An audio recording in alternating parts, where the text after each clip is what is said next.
Hello, everyone. Welcome to a Wall Street from Main Street podcast. My name is Mo Dawoud, and today's special guest is a returning guest, Rick Rule. He's the president and chief executive officer of Sprott Holdings. Rick, thank you for joining us again. Always a pleasure, Mo. Thank you. All right, Rick, I want to start off by talking about the economy and a lot of discussion among investors on Wall Street and other places around the world, basically, on what the Federal Reserve is going to do next. Now, Ray Dalio, a hedge fund, a money manager, released a statement a couple of days ago saying that if the Fed raised the rate, the market and the economy will react the same way as it did in 1937 when the Fed raised the rate, and that's pretty much the start of the Great Depression. Do you agree with him?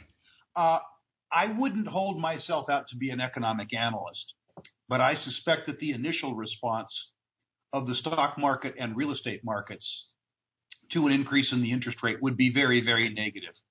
As for its impact on the economy overall, I'm not ducking the question, Mo. I'm just not smart enough to give you an answer. One of the reasons why I think that the rate, if it does go up, won't go up very much is simply because of the increased interest cost to the federal government and all other layers of government. But I want to stress that I'm a credit analyst and not an economic analyst. And my remarks are limited more towards residential real estate markets and equities markets rather than the overall economy. And I agree with you there in relation to the Federal Reserve putting too much pressure on the federal budget if they do decide to raise the rate, because any increase in the interest rate will put more pressure on the federal deficit, which the U.S. government right now cannot afford. And with the ongoing debt bubble, the increase in interest rate would also affect that market as well, whether it's the student debt crisis or the bond bubble or anything in relation to the debt and to the interest rate that the Federal Reserve controls. So just shifting gears here and talking about the Federal Reserve and the interest rate and talking about in relation to the commodities such as gold and silver, if they do increase the rate, do you think that will have a big impact on the commodities market like gold and silver? Because a lot of investors invest in gold and silver because of the zero interest rate environment that we're in now. I'm not so sure that the relationship is as direct as we surmise it to be. And I'll give you two reasons for that, Mo. I cut my teeth in financial markets in the 1970s when both commodities prices and interest rates were rising simultaneously in tandem. And while conventional economic theory at the time held that an increase in interest rates would impact commodity prices negatively, it didn't do so until interest rates went into the double digits, and the interest rates themselves constrained the overall economy. The second thing that makes me wonder about that thesis in the short term is that we have roughly $4 trillion in sovereign obligations right now that have negative real rates of return, which is a different way of saying that for the first time in 20 or 25 years, people's holding costs in terms of precious metals are non-existent. 5 or 6 years ago, when the U.S. 10-year Treasury was yielding something like 5%, you had to pay 5% rent to own physical gold or physical silver. The rents that you have to pay now are virtually non-existent, but still people aren't attracted, at least in the near term, to gold and silver prices. And my suspicion is that commodity prices are more economically sensitive than they are interest rate sensitive, at least in the current interest rate environment. And that's a good point that you brought up here. I mean, the gold and silver market, a lot of it, the fundamentals in that market is very strong worldwide. I mean, the East continue to accumulate a lot of gold and silver, especially in China and India, where they have high inflation. And also in the U.S., the demand is also still strong for gold and silver as well. I mean, the inflation, it's not as bad as the inflation in the East, in China and India, but regardless, there's still inflation out there. I mean, if you go in the grocery stores, or you go to the gas station, well, recently the gas price has been down a lot, but I believe it'll go back up in the long term. So the demand for gold and silver will still be there regardless if the interest rate goes up, even 25 basis points, which is not a lot. I don't think it's enough to put a dent in the gold and silver market. But regardless, if they do it, it might have some sort of a small impact in the short term in the gold and silver market. That's what I think. So shifting gears here, and let's talk about the real estate markets, which is one of the things that you cover, and look at the real estate market overall. I wanted to talk about real estate, and in the mail a couple of days ago, I got a mail from the Department of Housing offering me if I buy a house, that they'll subsidize a part of my mortgage, and they also claim that my mortgage will be lower than the rent I pay for my apartment. So that tells me that the U.S. government is trying to reinflate the housing bubble and trying to keep it propped up, and hope it's trying to keep the economy going up. Why did the federal government have so much emphasis in trying to keep the housing market up when there's other ways to try to revive the economy? Well, I think that these are politically expedient maneuvers. I think in the first instance that many Americans aspire to home ownership. And while I believe that government efforts in the economy are always misguided, I believe that there's populist support among the American people for assisting Americans in home ownership. I don't happen to agree with that thesis, but I don't agree with most of the policies of the U.S. government. So I think it's politically popular. The second thing is, of course, that construction and real estate finance are important parts of the U.S. economy, and voters feel wealthier when their home price is increasing. And to the extent that part of the supposed mission of the U.S. government is to restore faith in the economic system and the economic economy, stable or increasing real estate prices is a wonderful way to engender confidence. And I must say that the big thinkers have done a wonderful job of engendering confidence. I think the weakness of the gold price has everything to do with investor and voter confidence worldwide in the hegemony of the U.S. dollar, and in fact the hegemony of the U.S. 10-year Treasury as the world's penultimate savings instrument. I don't happen to agree with the conclusion, but I definitely think that the weakness in the gold price is directly related to the strength in the dollar and the strength of the U.S. 10-year Treasury. It is difficult for me to imagine a situation where the 10-year Treasury increases in price too much just because of the very, very, very low yield. But they could maintain this set of circumstances for a reasonable period of time, which would in the near term be fairly bullish for the real estate market because of the low cost of capital to buyers such as yourself. And if people want to check out the picture, I posted on Twitter. I took a picture of the offer I got from the Department of Housing on my Twitter page. They could check that out. And I said that, bubble never died, and looked like they're trying to keep up the housing bubble. Or in your area, in my area, where I live in outside of D.C., and you live in Southern California, those two areas are still pretty much in a housing bubble. And most of the residential real estate in my area and your area, it's very overvalued, I think. I mean, a one-bedroom condo in my area costs $500,000. It's ridiculous. I would never buy a asset that overvalued. It doesn't make sense to me. Well, both of our areas, unlike most of the country, are experiencing fairly rapid real wage growth. Northern California and Southern California both are experiencing, at least at the top end, very determined real wage growth. So real estate prices are increasing in California, at least on the coast, as a function both of increased disposable income and also as a function of the lowered cost of capital.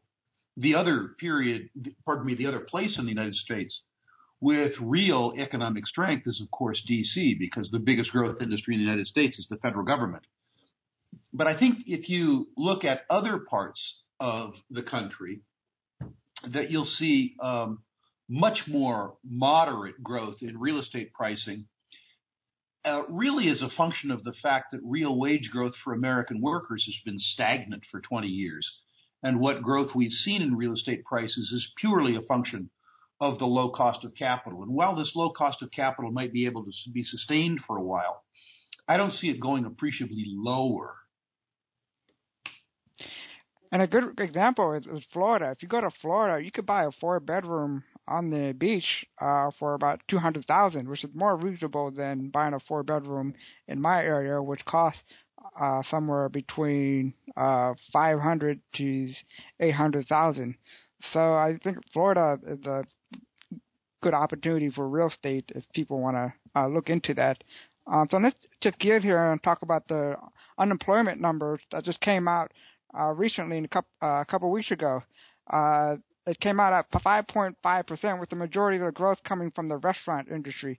Are you surprised that it went down, considering a large number of job losses in the energy market due to the collapse in the oil prices? I'm not. I think that we are experiencing some pockets of economic strength. I'm delighted to see, frankly, the increase in wages being paid in the retail service sector. The employment statistics, from my point of view, were actually mixed. I'm delighted to see the absolute number of employed increase, and increase fairly markedly. I think that's a wonderful testimony to the durability of the U.S. economy, if nothing else. The number of people participating in the labor force is still problematic. There are a lot of workers who are discouraged or perhaps are comfortable not working. The other bullish statistics, I think, are the number of job openings in the United States and the number of unfilled positions. The problem that I see there is a disconnect between the skills on offer by people who are currently unemployed and the skills demanded by employers that can't fill jobs. There is a mismatch between the skill sets of the remaining unemployed workers and the needs of employers in the United States. I think, ironically, if the United States loosened its immigration standards for high-skilled workers, the total employment would increase, because you would be able to grow businesses, technology businesses in places like California that are constrained by an absence of skilled workers, and increase total incomes so that those new skilled workers could employ in service functions workers with lower jobs skills.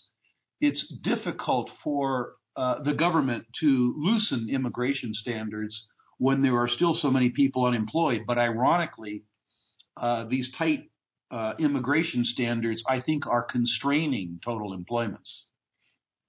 You make a good point there. There are jobs out there that are in high demand, but yet the labor force is not adjusting and trying to meet that demand, mainly for a means reason, because a lot of people that come out of college want to go to industry where they want to that they are interested in, such as Wall Street or a tech firm like Google or Apple or et cetera.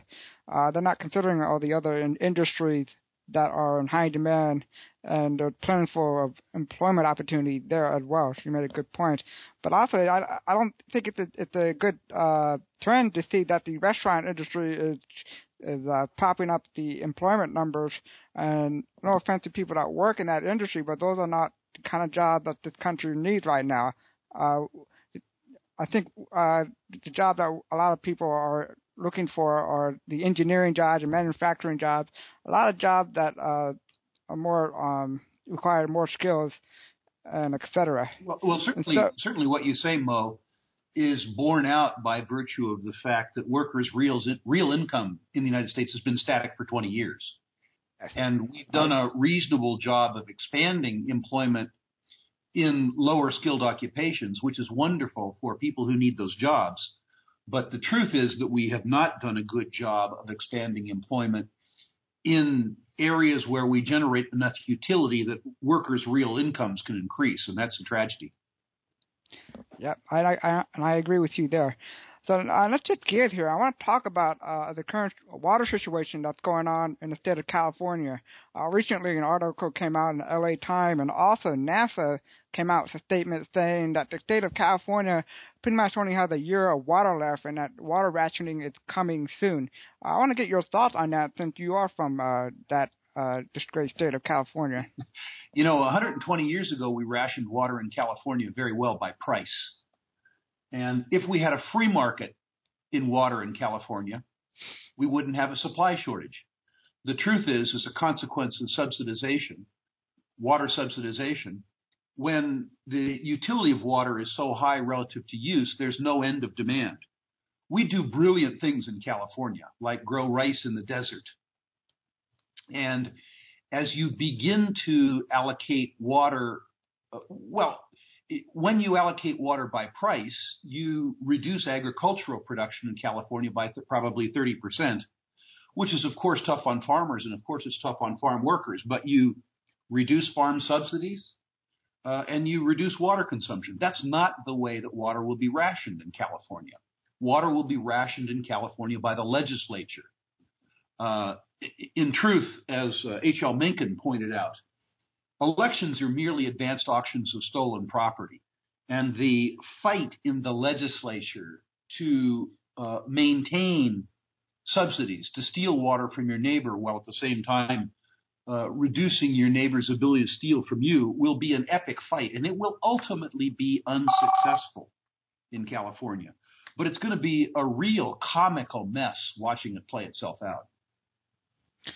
Do you believe that the state of California is actually going to run out of water, and then the whole state is going to turn into a desert again? I believe California used to be a desert before it became what it is today. Well, that isn't what's going to happen. What's going to happen is that golf courses are going to go brown, and the sort of Cadillac communists in West L.A. are going to watch the $150,000 worth of landscaping that they have in their Brentwood house turn into wilted lettuce.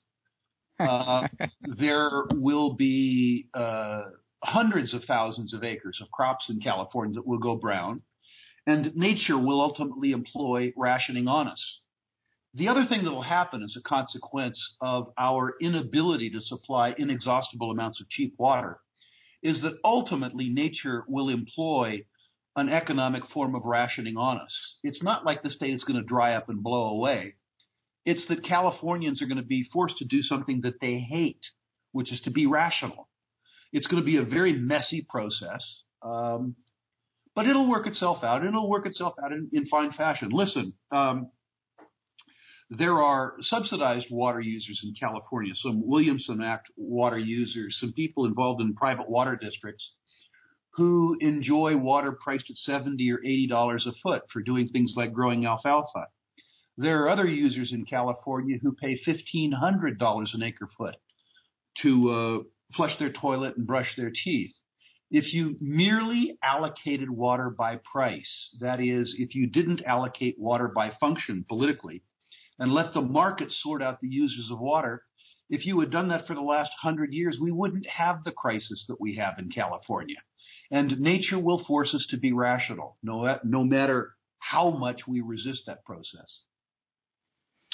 And the situation you are in now is a good example why anytime government try to touch anything, it just completely mess it up, just like the Middle East. Guaranteed. Well, there are opportunities for a solution in California, like in the alternative energy space, like algae or maybe the desalination plants. Do you think there are opportunities in there to help offset the problem in California? I'm looking out my window right now at $1 billion desal plant under construction right here in Carlsbad, California. It's a project that 2 years ago required substantial subsidies from the government, but is a project where their biggest variable cost, energy, has just fallen by 50%. The truth is that all of these technologies are attractive, but none of these technologies are attractive as a free market in water. Now, while you're on the subject of alternative energy technologies in California, California is one of the few places where they work reasonably well, albeit with extraordinary subsidies. Things like retrofitting commercial structures in the Imperial Valley and the San Joaquin Valley of California to generate solar energy during very hot days to offset the electricity drag from air conditioning in those same days means that those technologies work to limited application. Our problem in California is that we are being mandated by Governor Moonbeam, who runs the state, to try and be 30% reliant on alternative energies in a period of time that's completely inappropriate. The truth is that one of the big problems that solar has is night. When the sun doesn't shine, it's tough to generate electricity. But if you want to run the grid at night and you're relying on solar, you obviate other forms of electricity. The same thing with regards to wind. The only place where turbo generation works full time is the legislature. It's the only place with an infinite and unlimited sort of supply of hot air. And the idea that we're going to run the grid on California with wind or solar is pretty stupid. Now, the opportunities that you talk about in the context of this are numerous. For one thing, relying on inefficient, alternating, interruptible supplies of power to run the grid means ultimately that the demand for natural gas in California to generate power when the sun doesn't shine or the wind doesn't blow is going to be an increasing opportunity for the next 10 years. It's a stupid opportunity, but the only thing that one can count on in California is politically generated mistakes. And rather than complaining about them, one probably must take advantage of them. And with this crisis presents a good opportunity for free market to try to fix the solution in California. And there are stuff out there or technology out there to try to offset the water shortage. So it'll be interesting to see how the California government handles this. So let's just gear here and talk about the commodity markets, specifically gold and silver. Now, recently, Allied Nevada filed for bankruptcy. They had a lot of debt, almost $600 million, and at one point they only had $13 million cash on hand. So you could see it from a mile away that bankruptcy was around the corner for them. Do you think it'll be the start of a domino effect where other producing mining companies will become bankrupt as well? I certainly hope so. Really? Yeah, I certainly hope so. I think that there are too many companies producing gold in the world. And I think that the amount of capital in the mining industry that goes to general and administrative expense is way too high. And I think if we could cut the ranks of junior mining companies or junior explorers from some number like 800 to some number closer to 150 or 200, three wonderful things would happen. We'd reduce the amount of shrinkage of capital that goes to G&A. We would focus investors' attention from 800 wannabes to 200 efficient companies. And the consequence of that would be lower cost of capital for better producers.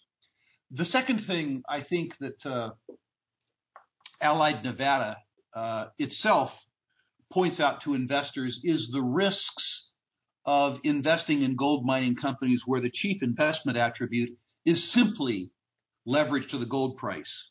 Our perception of investors with regards to precious metals companies was formed in the 1970s when the gold price went from $35 an ounce to $850 an ounce.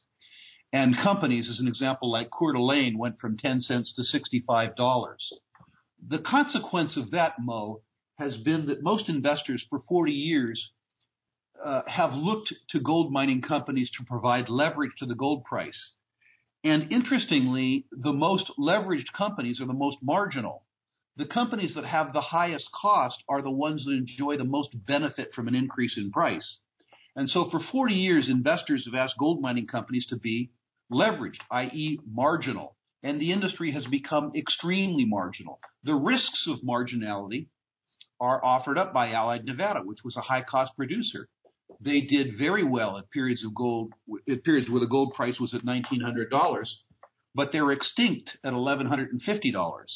What investors have to do, what we have to insist on, and what the industry has to accomplish, is that in addition to offering upside linked to the commodity price, they have to be efficient businesses. They have to be run by like Franco-Nevada, or they have to be run like B2 Gold, or they have to be run like Gold Corp or Rand Gold. They have to be businesses that generate real cash returns, operated in the same fashion that a bakery might be operated or a bank might be operated. A money that can generate cash in many economic environments, not merely a high commodity price environment. So I think that Allied Nevada is a metaphor for investors' mistakes and management for leverage. And while the bankruptcy of Allied Nevada is a bad thing for some friends of mine, including the people who run Allied Nevada, it's a metaphor for what was wrong in the industry, and using it as an illustration is a good thing. Yeah, and Allied Nevada had a great mine, a high-cloth mine, producing about 150,000 ounces of gold annually. And so unlike, exploration companies, the junior mining, where they go bankrupt, we had a company that was producing that went bankrupt, mostly because of high debt, and they were banking on higher gold prices in the future for their success, which is a recipe for disaster. And so basically you're saying that the industry is too fat, and in order to try to push up the gold prices, we need companies like Allied Nevada to go away and make the industry more efficient and lean going forward. That's absolutely true. The fact that Allied Nevada went broke, while it's unpleasant for the employees and the investors in Allied Nevada, it didn't make the gold go away. And the truth is that there has probably been $600 million spent on the sulfide portion of the Allied Nevada ore body. Somebody is likely to buy that deposit with that capital having been spent on it for some number like $100 or $150 million. As the cycle returns, the people that add capital to that deposit will be the beneficiaries of the mistakes of this cycle. It's not as though the wealth has gone away, Mo. What has happened is that the wealth is going to be redistributed to wiser participants. And let's talk about the low oil prices in relation to that industry. How is the low oil prices affecting the margin and production costs of the miners? Hugely beneficial, Mo. There's two things that you need to take into account. One is lower energy prices, and one is the strength of the U.S. dollar. If you're a gold producer outside the United States, a gold producer in Canada, or a gold producer in Mexico, or a gold producer in South Africa, or Russia, two wonderful things are happening to you. Your product is sold in a strong currency, the U.S. dollar, and your costs are denominated in weak currencies, your home currency, at the same time that your chief variable cost, which is energy, has fallen in price by half. This will have a dramatic impact. I don't know if it'll have a lasting impact, because while I'm not sure that energy prices go back to $100 a barrel, I have a pretty high degree of confidence that 3 years out, they're at least a nominal $70 or $75 a barrel. But for the next 2 years, the advantage that the gold producers outside the United States have as a consequence of a reduction in costs, both in terms of their currencies and also energy costs, I think that the margin improvements will be pretty dramatic. And right now, the miners are on a sweet spot to try to get their house in order and try to cut down on their production costs with the strong U.S. dollar, like you said, and the low oil prices. So it'll be interesting to see how the miners take advantage of that. One last question before I let you go, and let's talk about China. China economy has been slowing down. Has that been affecting your bullish commodity outlook for like uranium, platinum, and palladium? It certainly has. The fact that we don't have a strong economy anywhere in the world, including if you measure by increases in workers' wages, the United States, is, I think, responsible for the synchronous decline in the copper price and the energy price. You resolve those conflicts one of two ways, either through demand creation, through the economic cycle, or through supply destruction. The demand creation leads to a quicker upside response, but in the absence of demand creation, you will have supply destruction. Let's look at the commodities that you talked about. The first, of course, being uranium. I think that the Chinese economic cycle with regard to the uranium is less important than the decline in oil and gas prices. The immediate increase in uranium prices would have occurred as a consequence of restarting the Japanese nuclear fleet. And the Japanese had every incentive to do that when their substitute source of energy, liquefied natural gas, was priced at $18 per million British thermal units. The price of seaborne liquefied natural gas has collapsed down to $8 per million BTUs. And so the need that the Japanese have to restart their nuclear fleet has been postponed. And the consequence of that is that a near-term recovery in the uranium price looks much less likely, not because of China, but more because of Japan. With regards to platinum and palladium prices, their real sensitivity is to auto sales on a global basis, and also to the probability that the Chinese, rather than increasing vehicle sales, increase air quality standards in China. And the Chinese are beginning to do just exactly that. Current requirements in China are for air quality standards that require 1/10 of the platinum and palladium loadings on a gasoline-powered vehicle sold in China relative to the United States. And the Chinese themselves have said that the air quality standards, which will be enforced over the next 5 years, will roughly quintuple the loadings of platinum and palladium on gasoline-fired vehicles in China. The other place where China is important is that the Chinese have said that they are going to increase the refining standards for diesel in China to limit the amount of sulfur in diesel. That's important because high sulfur diesel, when combusted, takes the sulfur in the diesel, converts it into a low-grade sulfuric acid, which obviates catalytic conversion. And the consequence of that is that catalytic converters aren't required on diesel vehicles in China. If China implements the low sulfur standards on diesel in China, and as they say they're going to do, requires the retrofitting of new diesel vehicles sold in China with catalytic converters, the impact of demand on platinum and palladium on a global basis will increase fairly dramatically. Absent that, we're going to have to rely, on supply destruction in platinum and palladium rather than on demand creation. And on that front, the lowering of the purchasing power of the South African rand and the Russian ruble has reduced the industry's demand for higher platinum and palladium prices because their costs are denominated in rubles and rand, and with the ruble and the rand falling, the producers' costs associated with production are falling. And I find it surprising that the price of platinum going down because South Africa also in the middle had a 5-month strike, and so with the ongoing demand from China, the supply was pretty much getting tighter and tighter, but yet the prices went down. So I was caught off by surprise by that. The industry saw the strike coming for 3 years, so the industry had reasonable stockpiles.